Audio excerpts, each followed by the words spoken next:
उर्दू जुबान सिर्फ हरफों का सिलसिला नहीं, तहजीब की पहचान भी है रोशनियों की तरह। आदाब, नमस्कार, अस्सलाम वालेकुम नाजरीन, मैं हूं आपके साथ नदीम अकरम। आप देख रहे हैं पल पल न्यूज। बिहार की सियासत में तूफान मचा हुआ है दोस्तों। बिहार चुनाव भले अभी दूर हो, मगर सियासी उठापटक तेज हो चुकी है। और अगर सियासत में पलटने की कोई मिसाल हो तो वो नीतीश कुमार ही है दोस्तों। कभी बीजेपी के साथ, कभी उसके खिलाफ, और अब उन्होंने एक ऐसा कदम उठाया है जिसने भारतीय जनता पार्टी को बड़ा झटका दे दिया है।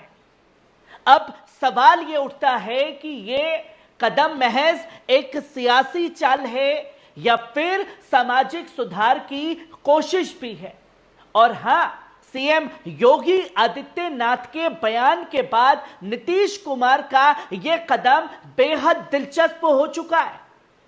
और आखिरकार क्या कदम उठाया है नीतीश कुमार ने? नीतीश कुमार की सरकार ने बिहार के सभी सरकारी और गैर सरकारी कर्मचारियों के लिए उर्दू सीखना अनिवार्य कर दिया है। हर सोमवार से गुरुवार तक 2 घंटे की क्लासेस होंगी। हर जिले में उर्दू टीचिंग सेंटर बनाए जाएंगे। सरकार का साफ तौर पर कहना है कि इससे प्रशासनिक सुधार होगा और उर्दू बोलने समझने वालों के साथ तालमेल बेहतर बनेगा। अब तक बिहार में उर्दू शिक्षकों की नियुक्ति होती रही है, लेकिन पहली बार है कि सरकारी और प्राइवेट सेक्टर के कर्मचारियों को उर्दू सिखाने की यह पहली बड़ी कोशिश सामने आई। लेकिन यह फैसला ऐसे वक्त में आया है जब बिहार में धार्मिक ध्रुवीकरण और हिंदू मुस्लिम की सियासत जोरों पर है। बीजेपी के लिए नीतीश कुमार का यह कदम बड़ा झटका है दोस्तों। अब जरा बीजेपी के लिए मुश्किल की वजह को समझिए। बीजेपी की सियासत हिंदुत्व के एजेंडे पर चलती रही है। बीजेपी के नेता हिंदू वोट बैंक को मजबूत करने के लिए मुसलमानों के खिलाफ जी भरकर जहर उगलने का काम करते रहते हैं। और हाल ही में अमित शाह ने मिथिला में सीता माता के भव्य मंदिर बनाने की बात कहकर हिंदू कार्ड खेला। तो वहीं अब सोचिए, इसी बीच नीतीश कुमार ने उर्दू को बढ़ावा देकर बीजेपी के एजेंडे को सीधी टक्कर देती है। एक तरफ हिंदू प्ले कार्ड और दूसरी तरफ नीतीश कुमार का मास्टर स्ट्रोक, और बीच में सीएम योगी आदित्यनाथ का उर्दू को लेकर के बयान था दोस्तों। यूपी के सीएम योगी आदित्यनाथ का बयान याद करिए, जब उन्होंने कहा था उर्दू वो जुबान है जो गुलामी की निशानी है, हमें इसे बढ़ावा नहीं देना चाहिए। अब एक सीएम भारतीय जनता पार्टी का उर्दू के खिलाफ और दूसरे नीतीश कुमार ने सीधा योगी आदित्यनाथ और बीजेपी की उस सोच को चुनौती दे डाली है। नीतीश का असली खेल क्या है दोस्तों?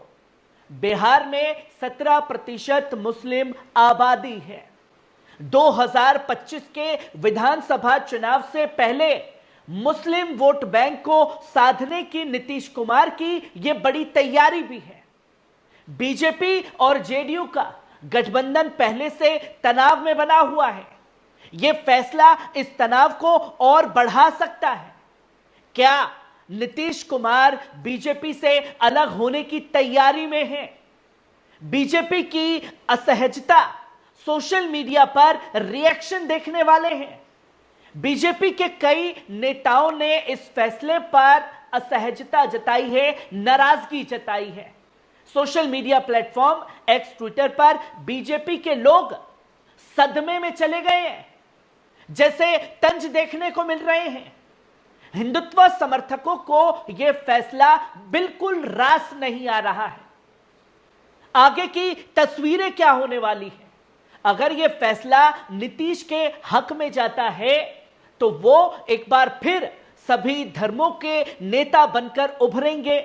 लेकिन अगर यह महज सियासी चाल साबित हुई तो यह बीजेपी जेडीयू गठबंधन के लिए एक बड़ी दरार भी बन सकता है। दोस्तों, क्या नीतीश कुमार का यह मास्टर स्ट्रोक है या महज एक चुनावी हथकंडा है? क्या बिहार की जनता इसे स्वीकार करेगी? क्या बीजेपी अब इस पर कोई बड़ा जवाब देने जा रही है? ये कई सारे सवाल जो हैं जहन में ताजा होते हैं। और याद करिए आप 2024 के लोकसभा चुनाव में, जहां भारतीय जनता पार्टी बड़े बड़े दावे कर रही थी कि अब की बार 400 के पार, अब की बार 400 के पार, और 400 से कहां जाकर के सीधा पटका, जहां अपनी सरकार खुद अपने दम पर भारतीय जनता पार्टी यानी कि केंद्र की मोदी सरकार नहीं बना पाई, जिसमें दो लोगों की जरूरत पड़ी, एक नीतीश कुमार और दूसरा चंद्रबाबू नायडू।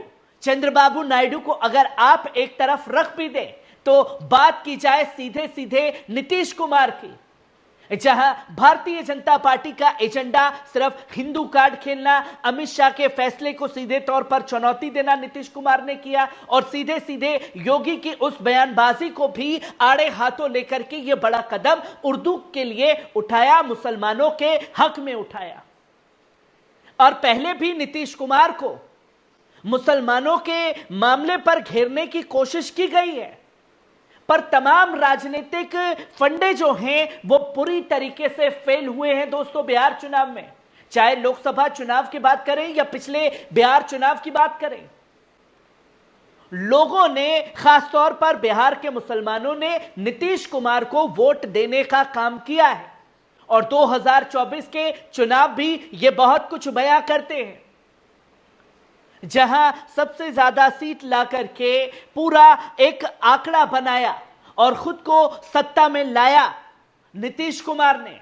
और अगर इस फैसले का भारतीय जनता पार्टी खुल करके विरोध करती है या अपने हाथ बिहार सरकार के सर से खींचती है, नीतीश कुमार की सरकार गिराने की कोशिश करती है, तो इसका असर केंद्र की मोदी सरकार पर भी पड़ सकता है, जिसकी तस्वीरें लोगों के सामने हैं।